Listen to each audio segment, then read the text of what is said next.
जय श्री राधे कृष्णा। आप सभी का आपके अपने चैनल भक्ति की बातों में स्वागत है। तो आज शुक्रवार का दिन है दोस्तों। शुक्रवार के दिन माँ संतोषी का व्रत पूजन किया जाता है। इस पूजा के दौरान माता की आरती, पूजन तथा अंत में माता की कथा सुनी जाती है। आइए जाने शुक्रवार के दिन की जाने वाली संतोषी माता व्रत कथा। इससे पहले अगर आप मेरे चैनल पर नए आए हैं तो मेरे चैनल को सब्सक्राइब करके बेल आइकन को दबाना बिल्कुल भी मत भूलिएगा। वीडियो अच्छी लगे तो वीडियो को लाइक करें, शेयर करें और कमेंट में जय माँ संतोषी लिखना बिल्कुल भी मत भूलिएगा। तो सुनते हैं संतोषी माता व्रत कथा। एक बुढ़िया थी, उसके 7 बेटे थे।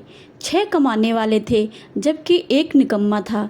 बुढ़िया 6 बेटों की रसोई बनाती थी, भोजन कराती थी और उनमें से जो कुछ झूठन बचती थी वह 7वें को दे देती थी।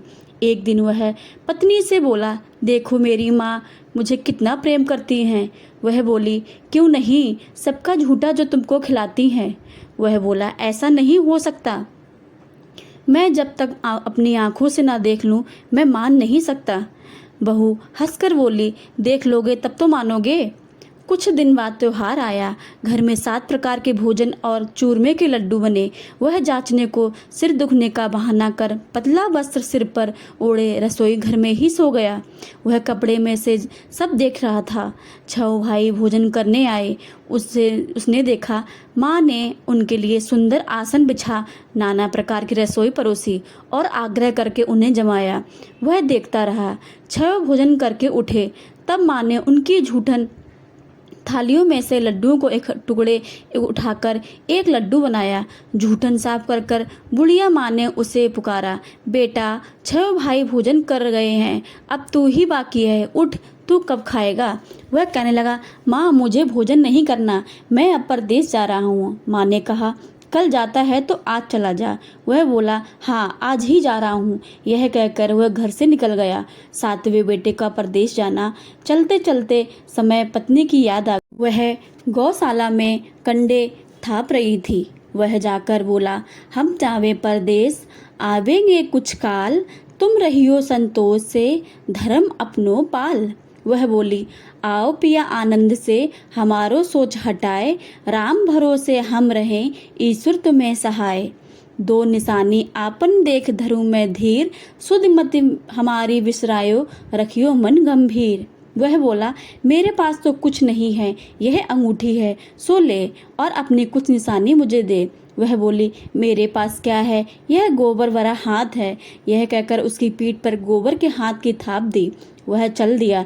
चलते चलते दूर देश पहुंचा। वह एक साहूकार की दुकान थी। वहां जाकर कहने लगा, भाई मुझे नौकरी पर रख लो। साहूकार को जरूरत थी। वह बोला, रह जा।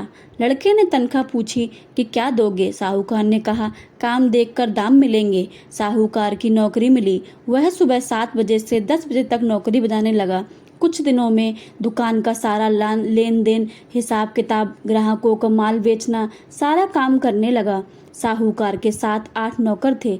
वे सब चक्कर खाने लगे। वह तो बहुत होशियार बन गया। सेठ ने भी काम देखा और 3 महीने में ही उसे आधे मुनाफे का हिस्सेदार बना लिया। वह कुछ वर्ष में ही नामी सामी सेठ बन गया और मालिक सारा कारोबार उस पर छोड़कर चला गया। इधर उसकी पत्नी को सास ससुर दुख देने लगे। सारी गृहस्थी का काम कराएं, उसे लकड़ी लेने जंगल में भेजते। इस बीच घर के आटे में से जो भूसी निकलती उसकी रोटी बनाकर रख दी जाती और फूटे नारियल की नारेली में पानी। एक दिन वह लकड़ी लेने जा रही थी। रास्ते में बहुत सी स्त्रियां संतोषी माता का व्रत करती दिखाई दी। वह वहां खड़ी होकर वह कथा सुनने लगी और पूछा, बहनों तुम किस देवता की व्रत कर रहे हो और उसको करने से क्या फल मिलता है। यदि तुम इस व्रत का विधान मुझे समझा कर कहोगे तो मैं तुम्हारा बड़ा एहसान मानूंगी। तब उसने एक स्त्री बोली, सुनो, यह संतोषी माता का व्रत है। इसके करने से निर्धनता, दरिद्रता का नाश होता है और जो कुछ मन में कामना हो वह संतोषी माता की कृपा से पूरी होती है। तब उसने उसकी व्रत की विधि पूछी। वह भक्तिन स्त्री बोली, 1.25 आने का गुड़ चना लेकर, इच्छा हो तो 5.25 आने का लेना, या 1.25 रुपये का भी सहूलियत के अनुसार लाना। बिना परेशानी और श्रद्धा से प्रेम से जितना भी बन सके पड़े 1.25 आया लेना। प्रत्येक शुक्रवार को निराहार रखकर कथा सुनना, इसके बीच क्रम टूटे नहीं, लगातार नियम पालन करना। सुनने वाला और कोई ना मिले तो घी का दीपक जलाकर उसके आगे जल के पात्र को सामने रख कर कथा कहना। जब कार्य सिद्धि ना हो तो नियम पालन करना और कार्य सिद्धि हो जाने पर व्रत का उद्यापन करना। यदि किसी के ग्रह खोटे भी हों तो माता संतोषी वर्ष भर में कार्य की सिद्धि करती हैं। फल सिद्धि होने पर उद्यापन करना, बीच में नहीं करना। उद्यापन में 2.5 सेर आटे का खाजा तथा इसी परिमाण से खीर तथा चने का साग करना। 8 लड़कों को भोजन कराना, जहाँ तक मिले देवर जेठ भाई बंधु के हों, ना मिले तो रिश्तेदार और आस पड़ोसियों के हों। उन्हें भोजन कराकर यथाशक्ति दक्षिणा दें। माता का नियम पूरा करना, उस दिन घर में खटाई ना खाना। यह सुन बुढ़िया के की बहू चल दी। रास्ते में लकड़ी के बोझ को बेच दिया और उन पैसों से गुड़ चना ले माता की व्रत की तैयारी की। आगे चली और सामने मंदिर देखा। पूछने लगी, यह मंदिर किसका है? सब कहने लगे, संतोषी माता का मंदिर है। यह सुनकर माता के मंदिर में जाकर चरणों में लौटने लगी। दीन हूँ, विनती करने लगी, माँ मैं निपट अज्ञानी हूँ, व्रत के कुछ नियम नहीं जानती हूँ, मैं दुखी हूँ। हे माता जगत जननी, मेरा दुख दूर करके मैं तेरी शरण में आई हूँ। माता को दया आई। एक शुक्रवार बीता कि दूसरे ही उसके पति के पत्र आ गया और तीसरे शुक्रवार को उसका भेजा हुआ पैसा आ गया। यह देख जेठ जेठानी मुंह सिकोड़ने लगे। लड़के ताने देने लगे। काकी के पास पत्र आने लगा, रुपया आना लगा। अब तो काकी की खातिर बढ़ेगी।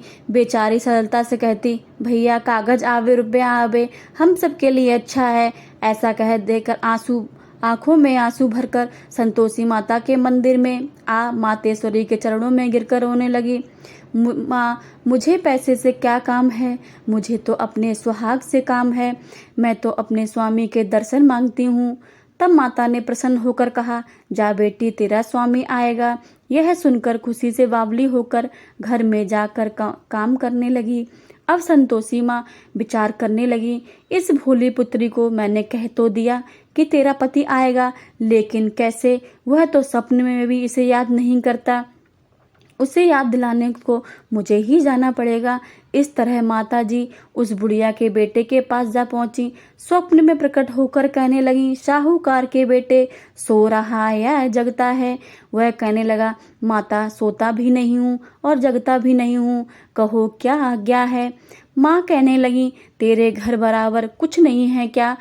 वह बोला, मेरे पास सब कुछ है, माँ बाप बहू, क्या कमी है? माँ बोली, भोले पुत्र, तेरी बहू घोर कष्ट उठा रही है, तेरे माँ बाप उसे परेशानी दे रहे हैं, वह तेरे लिए तरस रही है, तू उसकी सुध ले। वह बोला, हाँ माता जी, यह तो मालूम है, परंतु मैं जाऊं कैसे? परदेश की बात है, लेन देन का कोई हिसाब नहीं, कोई जाने का रास्ता ही नहीं आता, कैसे चला जाऊं? माँ कहने लगी, मेरी बात सुन, सवेरे नहा धोकर संतोषी माता का नाम ले, घी का दीपक जला, दंडवत पर दुकान पर जाकर बैठ, जमा का माल बिक जाएगा, सांझ होते होते धन का भारी ढेर लग जाएगा। अब बूढ़े की बात सुनकर वह नहा धोकर संतोषी माता को दंडवत घी का दीपक जलाकर दुकान पर जा बैठा। थोड़ी देर में रुपए देने वाले आने लगे, लेन देन वाले हिसाब देने लगे, कोठे से भरे सामान की खरीदारी नगद दाम से सौदा करने लगे। शाम तक धन की भारी ढेर लग गए। मन में माता का नाम ले, चमत्कार देख प्रसन्न होकर घर ले जाने के वास्ते गहने कपड़ा सामान खरीदने लगा। यहाँ काम से निपट तुरंत ही घर को रवाना हुआ। उधर उसकी पत्नी जंगल में लकड़ी लेने जाती है। लौटते वक्त माता जी के मंदिर में विश्राम करती है। वह तो उसके प्रतिदिन रुकने का जो स्थान ठहरा है। धूल उड़ती देख माता जी से पूछती है, हे माता जी, यह धूल कैसे उड़ रही है? माता कहती, हे पुत्री, तेरा पति आ रहा है, अब तू ऐसा कर, लकड़ियों के 3 बोझ बना ले, एक नदी के किनारे रख, दूसरा मेरे मंदिर पर और तीसरा अपने सिर पर। तेरे पति को लकड़ियों का गट्ठर देख मोह पैदा हुआ और वहाँ रुकेगा, नाश्ता पानी खाकर माँ से मिलने जाएगा। अब तू लकड़ियों का बोझ उठाकर घर जाना और चौक में गट्ठर डालकर जोर से आवाज़ लगाना, लो सासू जी लकड़ियों का गट्ठर लो, भूसी की रोटी दो, नारियल के खेपड़े में पानी दो, आज मेहमान कौन आया है। माता जी से बहुत अच्छा सा कहकर वह प्रसन्न मन में लकड़ियों के 3 गट्ठर बनाए, एक नदी के किनारे और एक माता जी के मंदिर पर रखा। सूखी लकड़ी देखकर उसकी इच्छा उत्पन्न हुई कि हम यहीं पर विश्राम करें और भोजन बनाकर खा पीकर गांव जाएं। इसी तरह रुककर भोजन बना, विश्राम करके गांव आ गया, सबसे प्रेम से मिला। उसी समय सिर पर लकड़ी का गट्ठर लिए वह उतावली सी आती है और लकड़ियों का भारी बोझ आंगन में डालकर जोर से 3 आवाज़ लगा देती है, लो सासू जी लकड़ियों का गट्ठर लो, भूसी की रोटी दो, आज मेहमान कौन आया है। यह सुनकर उसकी सासू बाहर आई और उसने दिए हुए कष्टों को भूलने हेतु कही। बहू कही, ऐसा क्यों कहती हो, तेरा मालिक ही तो आया है। माँ बैठ, मीठा भात खा, भोजन कर, कपड़े गहने पहन। उसकी आवाज़ सुनकर उसका पति बाहर आता है, अंगूठी देख व्याकुल हो जाता है। माँ से पूछता है, माँ यह कौन है। माँ बोली, बेटा यह तेरी बहू है, जब से तू गया है तब से सारे गांव में भटकती फिरती है, घर का काम काज कुछ नहीं करती है, 4 पहर आकर खा जाती है। वह बोला, ठीक है, माँ ने ऐसे ही देखा और तुझे भी, अब दूसरे की घर की ताली दो, उसमें रहूँगा। माँ बोली, ठीक है, जैसी तेरी मर्जी। तब वह दूसरे मकान की तीसरी मंजिल का कमरा खोल सारा सामान जमाया। एक दिन में राजा के महल जैसा ठाट बाट बना गया। अब क्या था, वह सुख भोगने लगी। इतने में शुक्रवार आया। उसने पति से कहा, मुझे संतोषी माता व्रत का उद्यापन करना है। पति बोला, खुशी से कर लो। वह उद्यापन की तैयारी करने लगी। जेठानी के लड़कों को भोजन के लिए कहने गई। उसने मंजूर कर लिया, परंतु पीछे से जेठानी ने अपने बच्चों को सिखाया, देखो भोजन के समय खटाई मांगना, जिससे उसका उद्यापन पूरा ना हो। लड़के जमीन खाए और खीर खाने पेट भर गया, परंतु बाद में खाते ही कहने लगे, हमें खटाई दो, खीर खाना हमको नहीं भाता है और हमको खटाई चाहिए, यह संतोषी माता का प्रसाद है। लड़के उठ खड़े हुए, बोले, पैसे लाओ। भोली बहू कुछ नहीं जानती थी, उसने पैसे दे दिए। लड़के उसी समय हट करके इमली खटाई ले आए और खाने लगे। यह देखकर बहू पर माताजी ने क्रोध कर दिया। राजा के दूत उसके पति को पकड़कर ले गए। जेठ जेठानी मन माने वचन कहने लगे, लूट लूट कर धन इकट्ठा कर लाया है, अब सो मालूम पड़ जाएगा जब जेल की मार खाएगा। बहू से यह सहन नहीं हुआ। माँ संतोषी से माफ़ी मांगी और रोती हुई माताजी के मंदिर गई और कहने लगी, हे माताजी तुमने क्या किया। हंसाकर अब भक्तों को रुलाने लगी। माता बोली, बेटी तूने उद्यापन करके मेरा व्रत भंग किया है। वह कहने लगी, माताजी मैंने कुछ अपराध किया है, मैंने तो भूल से लड़कों को पैसे दे दिए थे, मुझे क्षमा करो, मैं फिर तुम्हारा उद्यापन करूँगी। माँ बोली, अब भूल मत करना। वह कहती है, अब भूल नहीं होगी, अब बतलाओ मैं कैसे आवेंगे। माँ बोली, जा पुत्री, तेरा पति तुझे रास्ते में आता मिलेगा। वह निकली, राह में पति आ रहा था। वह पूछी, कहाँ गए थे। वह कहने लगा, इतना धन जो कमाया है उसका टैक्स राधा ने मांगा था, वह भरने आया था और अब घर को चलो। कुछ दिन बाद शुक्रवार आया। वह बोली, मुझे फिर से माता का उद्यापन करना है। पति ने कहा, करो। बहू फिर जेठ के लड़कों को भोजन करने ले आई।